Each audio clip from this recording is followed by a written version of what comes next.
शिवपाल जी तो सड़क मार्ग से ही चलते हैं और धन्यवाद देते हैं, कभी कभी बोलते हैं कि बहुत अच्छी सड़क हो गई है, अब अच्छी सड़क हो गई है, और कहते हैं कि मुझे सपोर्ट, वो कहते हैं बेचारे कि मुझे सपोर्ट नहीं किया गया, नहीं तो मैं भी ऐसे चाहता था लेकिन मुझे सपोर्ट नहीं किया। मैंने कहा भी जब बचपन में ही गलत राह दिखाने का काम आपने किया है तो अब भाई आप लगाएंगे बबूल का पेड़ तो आम कहां से आएगा। तो मैं अक्सर उनको कहता हूं इस बारे में। लेकिन महोदय आज मुझे बताते हैं प्रसन्नता, एक्सप्रेस हाईवे, मुझे आश्चर्य होता है सप्लीमेंट्री डिमांड्स को ठीक ढंग से संभवतः नेता प्रतिपक्ष ने पढ़ा नहीं है, और अगर पढ़ा होता तो संभवतः इतनी हल्की बातें यहां पे नहीं करते।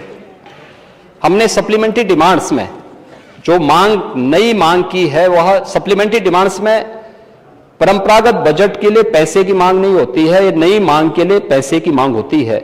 और इसमें गंगा एक्सप्रेस वे के लिए पैसा आया, मांगा है, और वह भी टेंडर के दौरान जीएसटी 12% थी, इसका रेट बढ़कर के 18% हुआ है, उसके लिए पैसा मांगा गया है।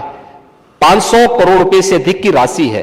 पूर्वांचल एक्सप्रेस वे के लिए कोई पैसा नहीं मांगा गया है, बुंदेलखंड एक्सप्रेस वे के लिए कोई पैसा नहीं मांगा गया है, गोरखपुर लिंक एक्सप्रेस वे के लिए कोई पैसा नहीं मांगा गया है, बलिया लिंक एक्सप्रेस वे के लिए कोई पैसा नहीं मांगा गया है, और लखनऊ कानपुर या किसी भी अन्य एक्सप्रेस वे के लिए पैसा नहीं मांगा गया है। यह गंगा एक्सप्रेस वे का पैसा है। मुझे लगता है यह जानकारी उनके संज्ञान में होनी चाहिए। और दूसरा, उनके संज्ञान में यह बात भी होनी चाहिए कि जो गोरखपुर लिंक एक्सप्रेस वे की बात कर रहे थे, 6000 करोड़ रुपए का बन रहा है।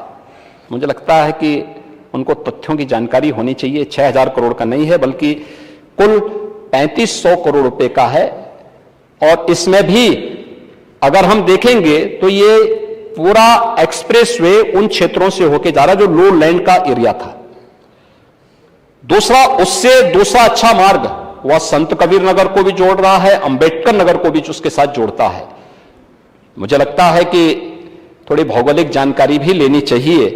भौगोलिक जानकारी का ज्यादा ज्ञान ले लेंगे तो मुझे लगता है कि इस प्रकार की हल्की बातों को यहां बोलने से उनको भी थोड़ा परहेज होगा।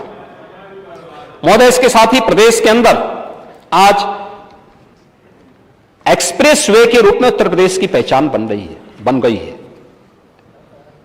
पूर्वांचल एक्सप्रेस वे भी है, बुंदेलखंड क्षेत्र भी हमारा एक्सप्रेस वे के साथ जुड़ चुका है। पश्चिम को पूरब से जोड़ने के लिए गंगा एक्सप्रेस वे पर काम चल रहा है, और हमारा प्रयास है कि प्रयागराज कुंभ 2025 के पहले हम इस एक्सप्रेस वे के कार्य को पूरा कर सकें। इसके बारे में हमारा पूरा प्रयास है कि इस कार्य, और ये देश के सबसे बड़े एक्सप्रेस वे में से एक है,